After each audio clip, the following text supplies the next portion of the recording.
도시계획이 만들어질 때는 그 단독주택이 이제 세워지도록 모든 이제 법이나 제도가 만들어져 있었는데, 주거 지역이었던 곳에 5층, 6층 되는 그 상업 건물들이 들어가는 이제 변신을 하고 있죠. 공간의 밀도가 굉장히 이제 높아지게 돼요.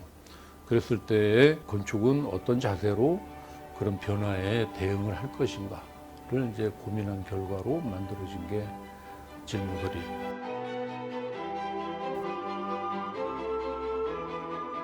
길의 모서리에 있는 집. 경상도에서는 길을 질이라고 그래요. 그래서 질모서리 법에 의하면 대지가 100일 때 건물을 안 칠 수 있는 면적이 60%예요. 그리고 건물 전체의 연 면적은 200%까지 가능해요.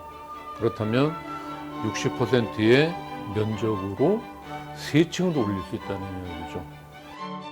그런데 실제로 5층이 되려면 그 60%에서 20%를 뺀 40%로 5층을 지으면 200%를 지을 수가 있어요. 근데 그렇게 되면 60%에서 20%가 없어져 버리죠. 그거를 발코니처럼 건축 면적으로 계산되지 않는 공간, 일종의 여유 공간을 만들어서 60%를 다 활용해서 짓되 40%만 쓰도록 그렇게 해서 공간을 만들었어요. 건축법에는 도로의 폭에 따라서 건물의 높이를 제한을 해요. 그다음에 1조에 대한 또 사선 제한이 있어요. 그런데 공간은 높아져야 되는데 높이의 제한을 받으니까 일반적으로 지어지는 집들을 보면 쇠빼가는 방식으로 이렇게 집이 지어지는 거를 나는 그냥 그 제한선을 따라서 그냥 그대로 올렸어요.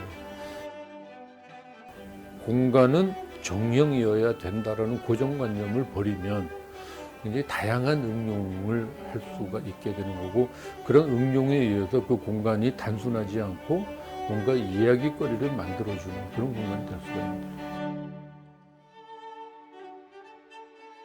이제 건물의 이제 형태가 갖는 가장 큰 특징은 정형이 아니라는 것. 그러니까 직각과 수평과 수직으로 이루어진 집이 아니라 비정형으로 이루어져 있다는 것이고, 그다음에 그 비정형을 이루고 있는 공간의 껍질이죠. 우리가 형태라고 하는 것이 모양으로 그렇게 만든 게 아니라 그 집의 구조가 그렇게 되어 있는 거예요. 그다음에 그 구조는 철근 콘크리트인데 그 철근 콘크리트를 그 자체로 노출이 된, 그러니까 하나도 화장하지 않은 맨 얼굴의 건물. 이 외부의 벽에 집의 그 골격을 이렇게 형성하도록 역할을 주었기 때문에 내부에는 구조물이 하나도 없어요. 건물을 지을 때는 어떤 이제 그 용도의 필요에 의해서 이제 건물을 짓는데, 나는 그 용도라고 하는 게 이제 한시적인 거라고 생각해요. 그 용도가 바뀌었을 때 그 용도에 가장 잘 적응하게 하려면 건축적인 장치를 최소화해 주는 게 가장 좋은 방법이죠. 가변성을 가진 공간을 만들었다고 봅니다. 그 벽이 보통 우리 벽 하나를 가지고 외부와 내부를 이제 구분하고 냉방, 난방에 대한 부하도 해결을 하고, 그다음에 그 벽에다가 이렇게 창을 내어서 외부하고 이렇게 소통하는 처리를 하죠.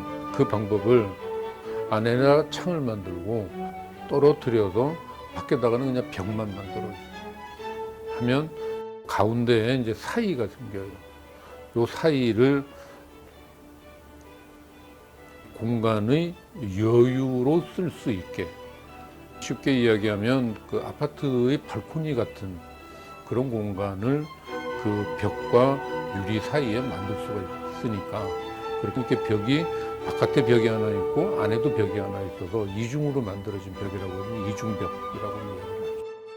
하나의 벽을 둘로 나누어서 이중의 벽으로 공간을 구성한 것.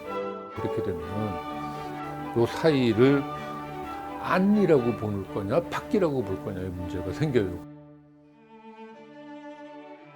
우리는 공간을 안 밖으로 구분하지 않았어요. 그거를 이분법의 관점에서 보면 텐마루 같은 공간은 아주 애매한 공간이죠. 규정될 수 없는 공간이니까. 우리는 그거를 그냥 안 밖을 넘나드는 그냥 이렇게 경계가 있는데 경계가 이렇게 뚜렷한 경계가 아니라 모호한 경계를 갖고 있는. 그러니까 이만큼이 내 방이다. 우리는 땅을 넓게 썼었던 공간을 넓게 보고 크게 보고 했었던 그런 의미에서 안과 밖이라고 하는 이분법적인 구조는 우리는 갖고 있지 않았다. 벽을 쌓는 방법으로 건물을 만들면 그 벽 하나로 다 해결을 했어요. 그 벽 하나로 구조도 되고 그다음에 창도 만들고 했지만 벽은 굉장히 두꺼워요. 기둥과 보로 틀을 만드는 식으로 건물을 만들면 기둥이라고 하는 구조는 바깥에 있고 그다음에 퇴마루가 있고 그다음에 안에 창호지 문이 있다고. 벽은 굉장히 얇아요. 그게 굉장한 차이인 거죠. 그런 방법을 가만히 보면 굉장히 작은 공간을 만드는데도 그 공간에 앉아도 좁다는 생각을 안 해요. 그건 뭐냐 하면 벽이 얇기도 할 뿐만 아니라 열려고 하면 얼마든지 열릴 수 있는 그런 것이기 때문에 그건 뭐냐면 그 지붕을 바깥에서 기둥이 받치고 있단 말이죠. 공간을 구축하는 방법론이 구조와 공간을 막는 칸막이는 분리되는 게 맞는 거죠. 한정적인 공간이지만 한정되지 않은 공간으로 쓰는 거죠. 그럴 수 있는 게 우리가 추구해야 되는 어떤 건축적인 방법론이라고 생각합니다. 우리가 하여튼 그동안에는 그냥 막는 거에만 급급하게 어떻게 하면 도둑으로부터 추위로부터 더위로부터 내 공간을 온전하게 막을까만 생각을 하고 그러기 위해서는 이제 어떤 구조로 막느냐 어떤 재료로 뭘로 써서 막을까만 생각을 했는데 이제는 이제 그 단계를 벗어나서 좀 이렇게 어떻게 열 수 있을까를 생각해 볼 때도 되지 않았나. 건축의 목적은 건물이라고 하는 물체를 만드는 게 아니라 그 물체로 이루어지는 공간을 만들어서 그 공간 속에 사람이 활동할 수 있는 곳을 만들어주는 게 건축이에요. 건축은 인간을 주제로 하는 배경으로 존재해야 된다. 그게 건축이 갖는 가장 본질적인 의미일 것이다. 그 배경을 만들m에 있어서 우리가 해야 되는 그 건축에서 일어나는 어떤 일상이 있을 텐데 그 일상이 지금까지의 일상보다 좀 더 진화된 일상이 만들어질 수 있도록 그 계기를 제공하는 것. 어떤 공간을 만들어주느냐에 따라서 그 공간에 있는 사람들의 심성까지도 우리가 건드리게 되니까 뭔가 새로운 거를 볼 수 있게 하고 새로운 거를 경험할 수 있게 해주는 그런 배려를 건축이 해야 된다. 그게 나는 좋은 건축이다라고 생각을 해요. 그 열린 부분에 난간을 만들어야지 되는데 단순히 어떤 기능만 갖는 난간이 아니라 다른 역할도 했으면 좋겠다. 난간인데 거기에 복합해서 벤치로도 쓰이고 화단으로도 쓰이고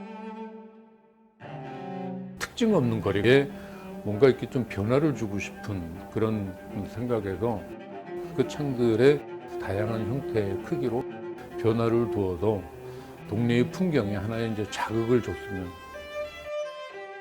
광주리 같이 생긴 그 공간 안에는 타방에 발코니가 있어서 그런 여유 공간이 있음으로 해서 이웃과 연결이 쉽게 된다는 거예요.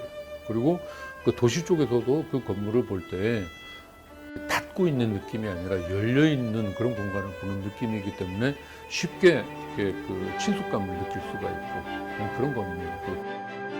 밤에 그 야경을 보면 이 텐마루 쪽에 다 불을 킬 수 있게 만들어 놨어요. 일종의 가로등 같은 역할도 할 수 있게 그런 걸로 주변과 이렇게 열린 관계를 만들 수 있는 그런 집.